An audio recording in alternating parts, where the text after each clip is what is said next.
Hi, it's Brenda for Luke's Sewing Center, and today we're going to learn about the Elna 680 sewing machine. I think you'll like it.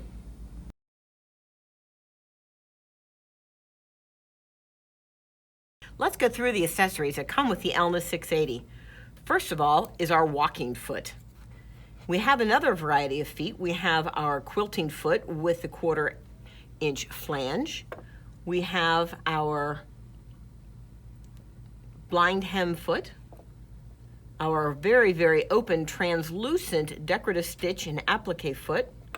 We have the foot enabling us to sew on a button, and we have actually several jumping feet which are good for free motion. In fact, the second free motion foot comes with several options: a closed toe, an open toe, and then the saucer foot, which glides easily over a quilt and jumps over the seams. Of course, the machine comes with a selection of Janome needles, seam ripper, a cleaning brush, the 3 spool caps, 2 rails that enable me to have regular quilting, one for each side of the presser foot. Our buttonholer. The machine has 2 needle plates, one with a single hole, and then of course our 9mm wide button or needle plate here, and then a box of easy bobbins. A few more accessories that come with the Elna 680 are hidden under this little door.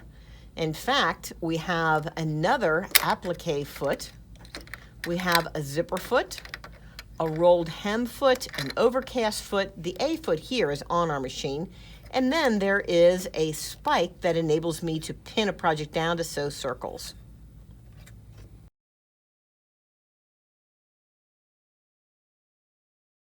All right, first of all, let's wind a bobbin. We're going to take the bobbin and we'll put it here for now. I'm going to take the thread, go through number 1, around number 2, back over here, and in here is a tension disc. So when you pull it through, make sure that it clicks in so there's some tension on the thread. Good. We're going to take our bobbin, take the end up through the hole in the bobbin,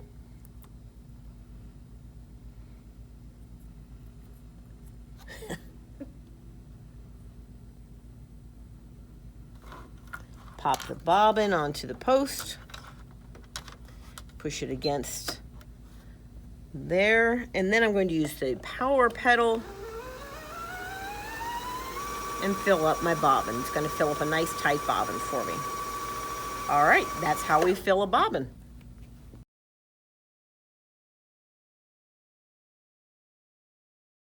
Let's insert the bobbin into the machine. I'm going to pull on this little black release, remove the bobbin cover. The bobbin should look like a P with the thread spooling off the left-hand side of the bobbin. Drop it in. The thread's going to go under this flange.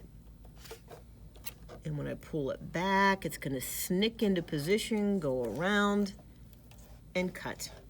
Replace your bobbin cover, and we're ready to go.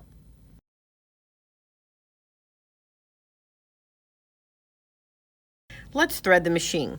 The thread is going to come off the front of the spool, go back here, around this little post to the front. We'll take the thread, go down, up, making a U-turn, up to the top. The thread will snick into the little silver hook, come down, and into the lower thread guide, which goes right here. Now we're going to use the needle threader. The thread's going to go right here where it bites into, looks like a little alligator, above the plastic hook. I'm pulling it back and I'm pulling it forward over the thread cutter. This little handle here goes down, puts the thread through, and of course it pulls a loop right through the back of the needle, and we're ready to go.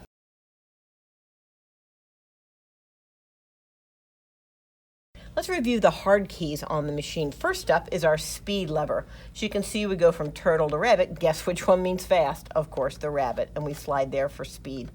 We have our scissors button. By touching that, it will clip both the bottom and the top thread, allowing you to remove your project without having those annoying threads. This button is our needle down button. It will stop. The machine will stop when you're sewing and put the needle down in your project, allowing you to easily move or pivot the project around with the needle down so you don't lose your spot. This button is the fix button. It ties a knot on the back of your project. Your reverse key, we all know what that is. So if you need to lock stitches in, if you prefer to do it that way, or to just take a few stitches backwards. And then start and stop. We know we have a pedal, but the start and stop allows me to sew without that foot pedal. While we're here, let's look at one other thing. This lovely extension table giving me more real estate to sew on, and that's standard with the Elna 680.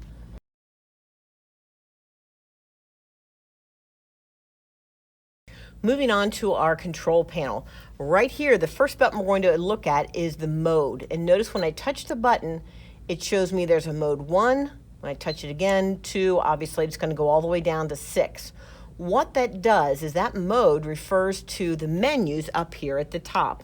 So if I go and I choose mode number 1, I see all of the stitches and they're numbered. So that very first stitch is 01. Well, let's just for example, let's choose the zigzag number 11. To get to that stitch, I simply go to what looks like a telephone pad. We know it's stitch 11, so I'm going to hit number 1, 1, and right there it shows me the zigzag stitch, and that's stitch 11. It shows me the default settings, which is 3 for the width of that zigzag, and the length, which is 1.5 millimeters. Very easily, those settings can be changed with the plus and minus. So if I want that zigzag to be wider, I can choose the plus, and of course go all the way up to the 9 millimeter, because this is a nice 9 millimeter wide stitch machine. If I want that stitch to be closer together or farther apart, I simply touch the plus and minus. So this is the length of our stitch, this is the width of the stitch. The mode takes me to all the different menus with lots of wonderful stitches on the 680. Let's talk about some other things we can do with our stitch. For example, if we just have our regular straight stitch, which is mode 1, stitch 1, however, we want to move our needle. We do that as if we were changing the width. So when I touch the plus, what happens is the needle moves over, which is very, very handy if you're a quilter. Another thing that we can do is looking at a decorative stitch. Well, let's go to mode 2 and pick decorative stitch. Let's pick number 71. We'll see that it's a flower stitch, but perhaps that flower, when it stitches out, is not facing the right direction for the garment that I'm sewing. I have this key right here that will actually invert the design, so it'll be sewing on the opposite side. Another handy feature. Something else that we want to talk about is perhaps combining some different stitches. So let's go to mode, let's go back to mode 2, and we're going to choose stitch number 80, which happens to be a car, and we're going to memorize it, see the M. Then behind the car, we're going to put an airplane, which happens to be stitch number 81. We're going to memorize that. We're doing our transportation theme, and let's say a home, a house. So then we'll put stitch number 82 and memorize that. So now we have 3 stitches that we can combine and sew out. Let's stitch out our combo stitch that we created with the car, the airplane, and the house. But first we're going to add one more step, and that is stitch 87. And by adding that, it will actually stop at the end of our 3 decorative stitches. Another thing I'll bring to your attention is the machine is actually recommending the foot F for our decorative stitch, and that's right under this little door. We've got stitch F. So to change feet on the machine, I'm reaching behind the ankle and I'm pressing, and the foot simply drops off. The new foot goes under the column. I'm going to lower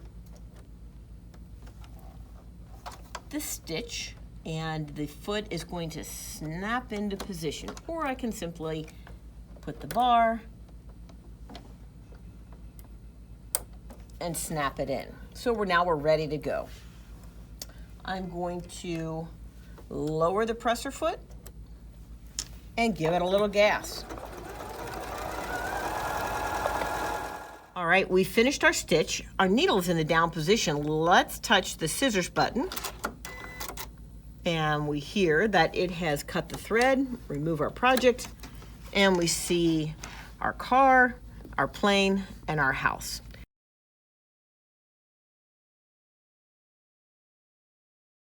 Let's move on to lettering. The machine has several alphabets built into it, so if you need to do a quick label for something, it's built into the machine.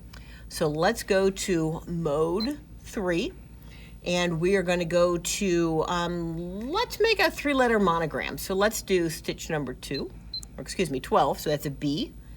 Then we're going to memorize it. We're going to go to an S, which is stitch 29. We're going to memorize it. And we'll do another S.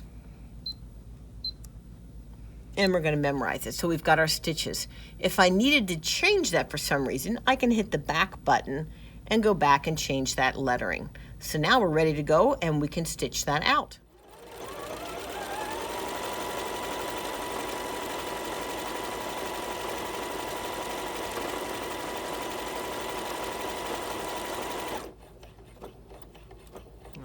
And there it stops. We're going to hit our scissors, lift up the presser foot, and there's our monogram, BSS. Good to go.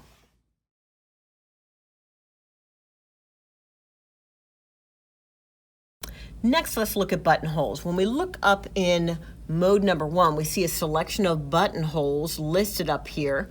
There's also the standard buttonhole, which is right on our control panel, which is the one that we're going to use. We have our buttonhole foot.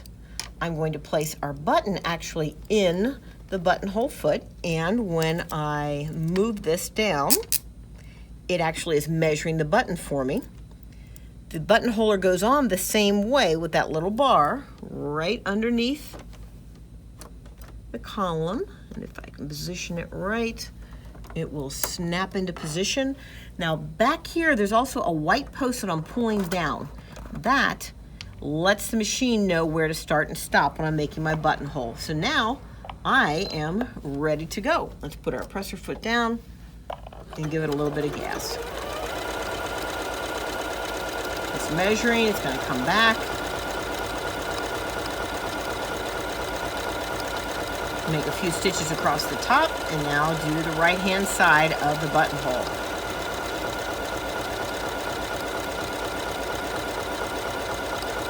It knows just when to stop, and in fact, there we go. And of course, we're going to use our automatic scissors. Lift up the presser foot. Perfect buttonhole.